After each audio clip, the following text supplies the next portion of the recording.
Sri Maatre Namaha.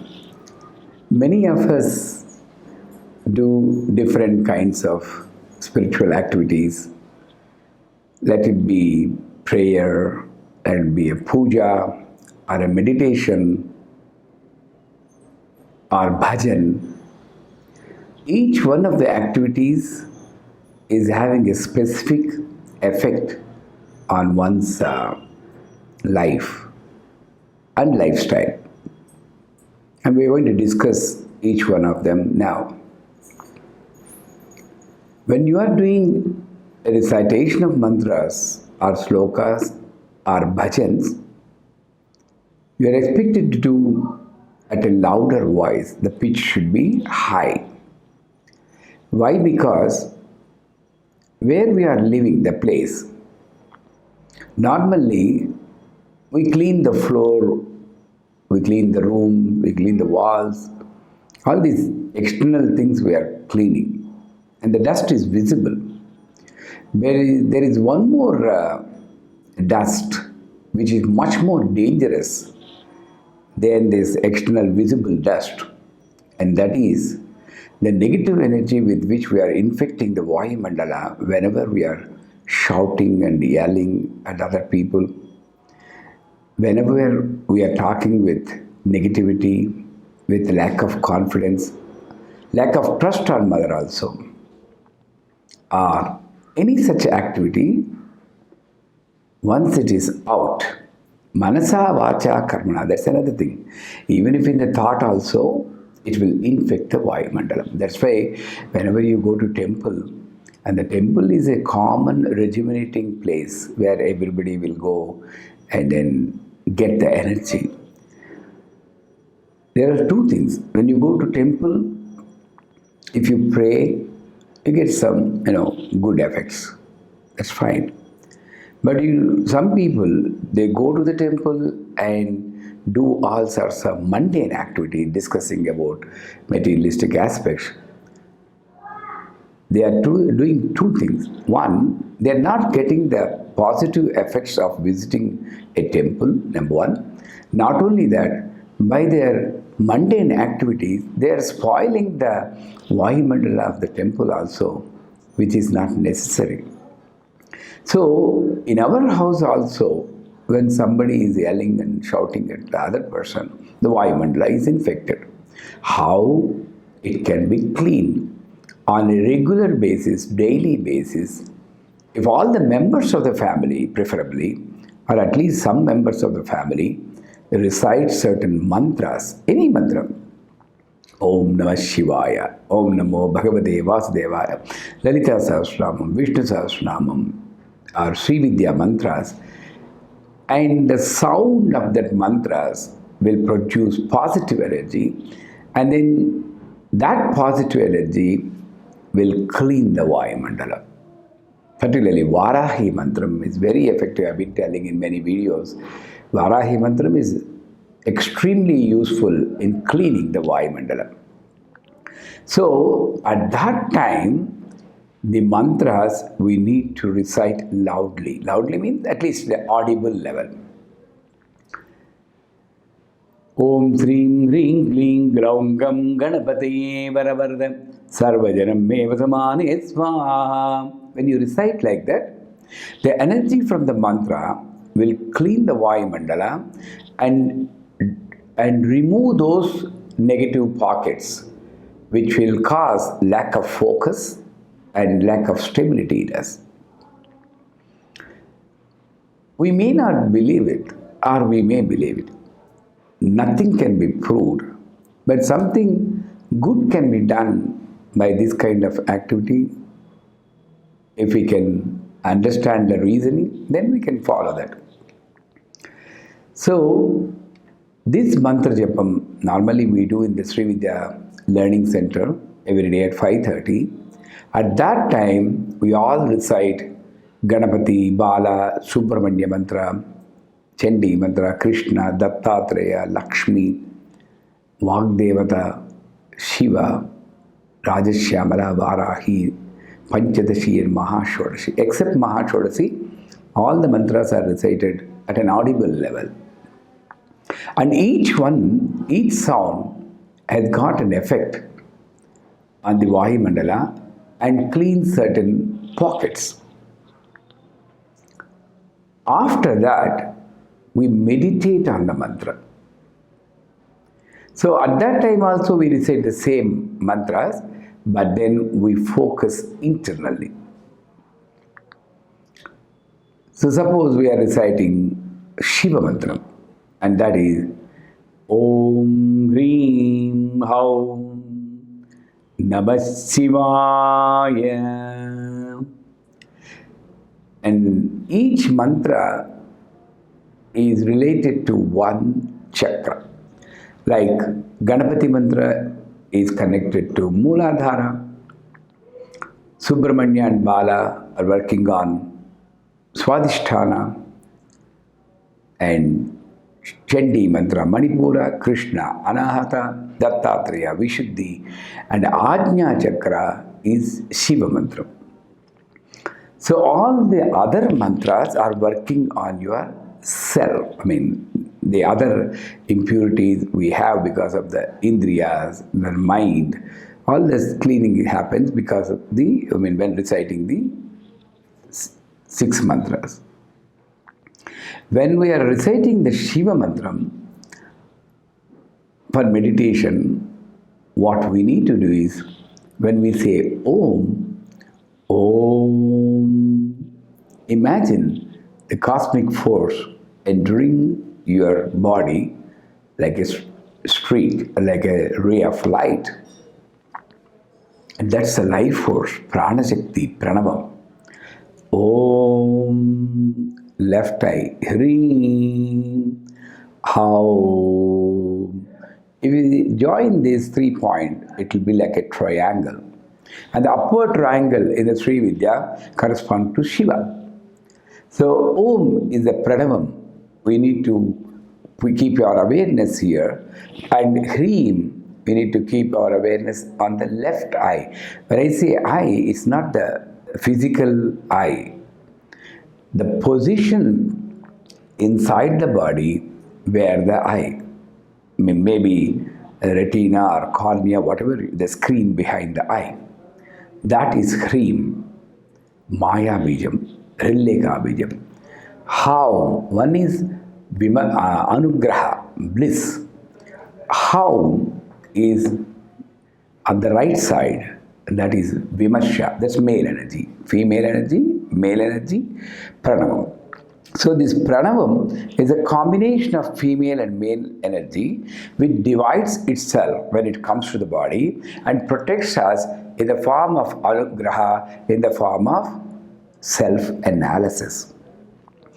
Om Hrim Haum. And the combined action of this triangle point activates the center, the bindu of the triangle, and there you need to meditate on Namah Shivaya. So here I want to say one thing. Normally we are all trained to recite stotras to please someone externally. That's fine. It's always good to do some actions to please our other person. But then even though the Vedas and Upanishads, they say Nirakara, Nirguna Parabrahma Swarupam, but still, if you get stuck, even after years, if you get stuck with the feeling that I'm reciting, someone else will be pleased and they'll solve all my issues, getting a job to my son, getting my daughter married.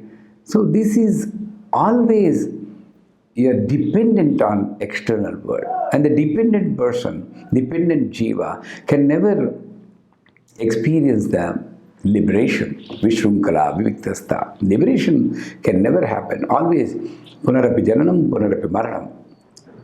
What finally the Nirguna Parabrahma Swarupam Tattvam says, Na mantram, na tirthan, na punyam, na papam. Satchitananda Swarupam, Shivoham, Shivoham.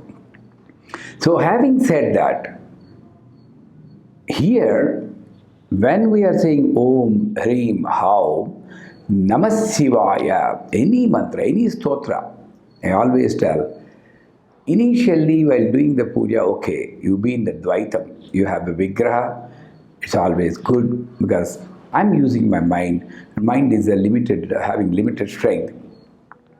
At times I feel that I cannot solve my issues. Well, it's always good to depend on the universal energy, but only occasionally. But the rest of the time, I need to see the internal energy in me. That's where I'm coming. Namah Shivaya, the center of the triangle, the bindu, you feel like getting activated like an on-off bulb, light. Or sometimes we can see a spatika swarupam, crystal. It need not be again like a Shivalinga form, some crystal like transparent. Right now the body is opaque. I am not able to see the inside God in me, inside energy. And that because of the opaque nature, I feel inside is different, outside is different. When it becomes transparent, inside becomes outside, outside becomes inside, and that's called Ajapa Gayatri. Hamsa Soham, Hamsa, Hamsa Vidmehi, Parama Hamsa. The one who can make this, transform this opaque body into a transparent, then he becomes Paramahamsa. So the crystal is representing the transparency of your body.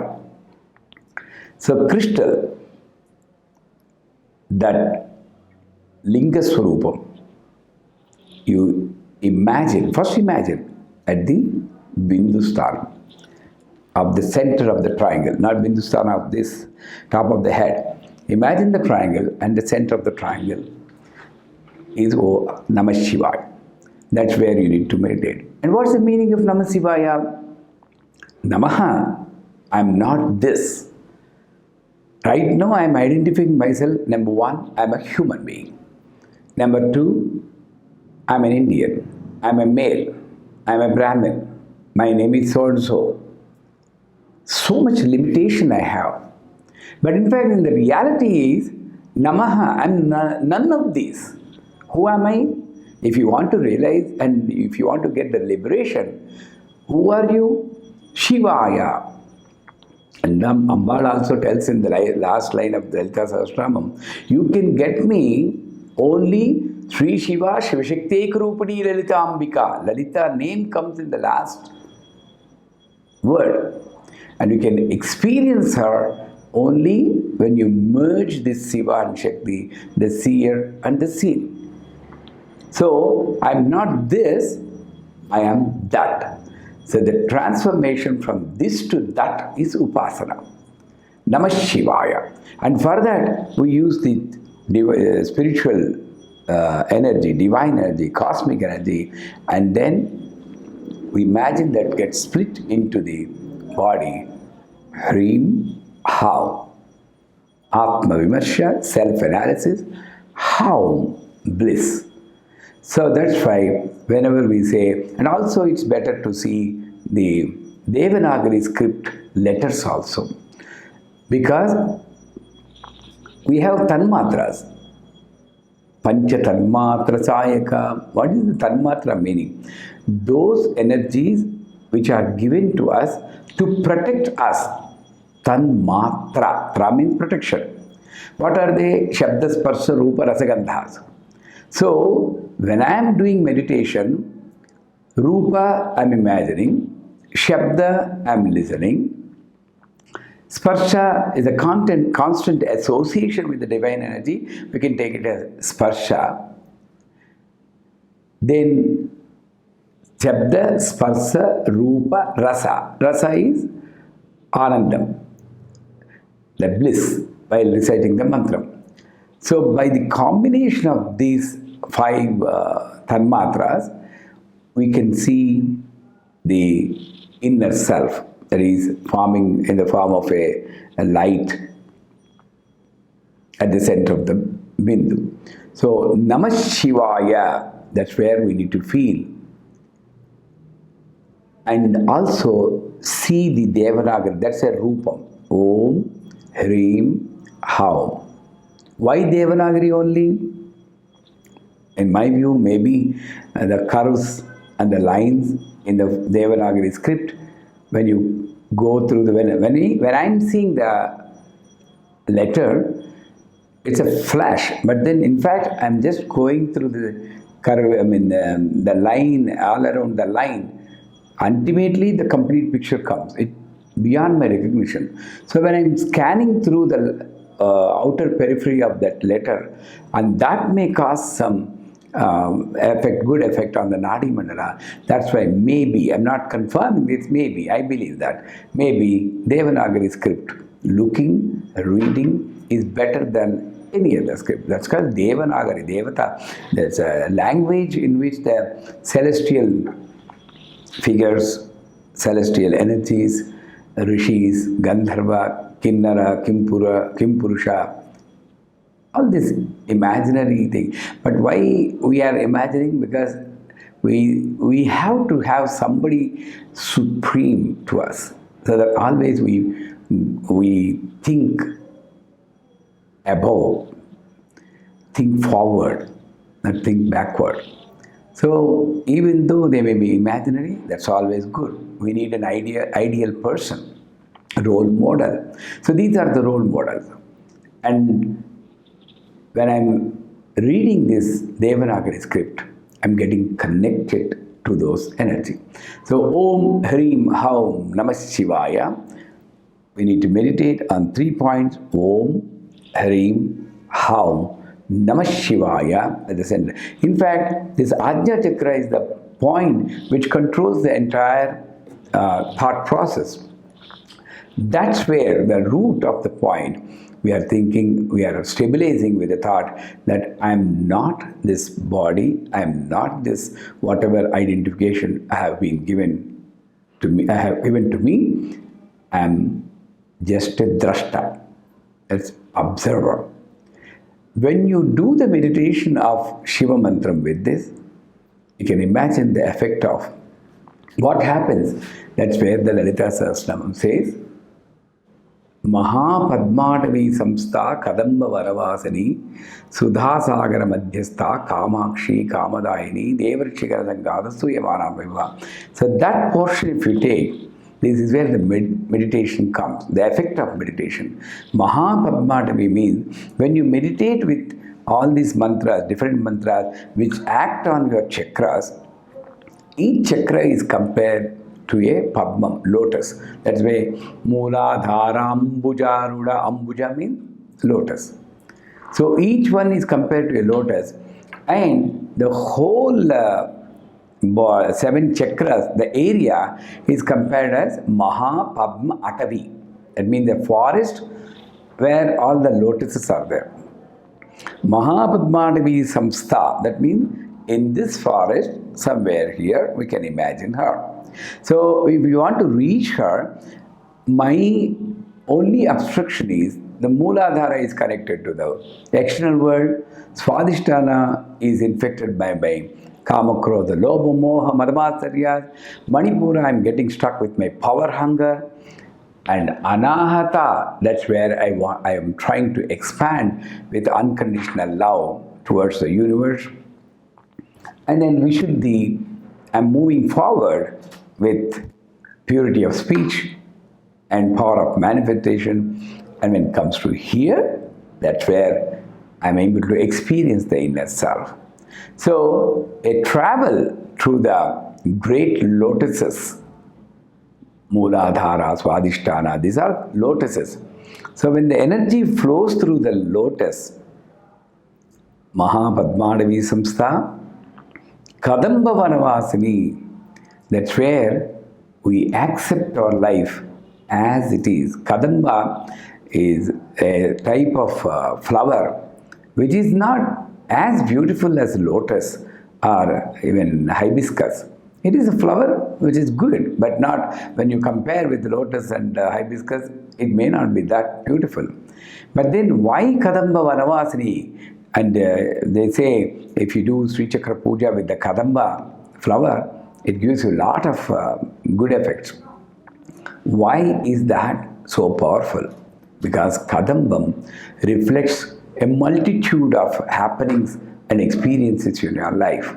And it says, without any hesitation, without any doubt, it says, once you are here, you will accept each and everything in your life as it is. Your life is perfect as it is. You don't have a job, that's also perfect. Don't get married, that's also perfect. Based on your past karma, this is the best life you can have. And acceptance of every incident and every person, every experience, every place where you are being shifted from one place to another place. I don't like this place, I don't like this house. No. You cannot experience her. You can experience only when you go to the Kadambavanam. That means only when you keep your awareness in such a state where you can accept everything that is happening in your life. Kadambavanavasini. When the acceptance is there, Sudha Kadambavanavasini, Sudha Sagara Madhyastha, then abundant immortal activity happens in you. Immortal knowledge, immortal strength comes to you. Immortal means we never die. We die whenever we get anger.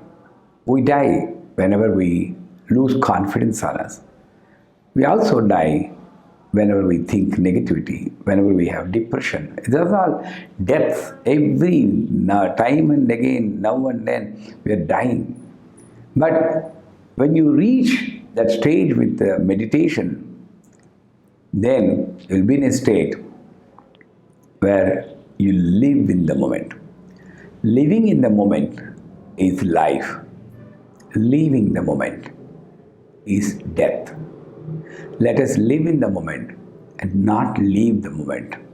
Moving from death to life is upasana. Sri Madhura.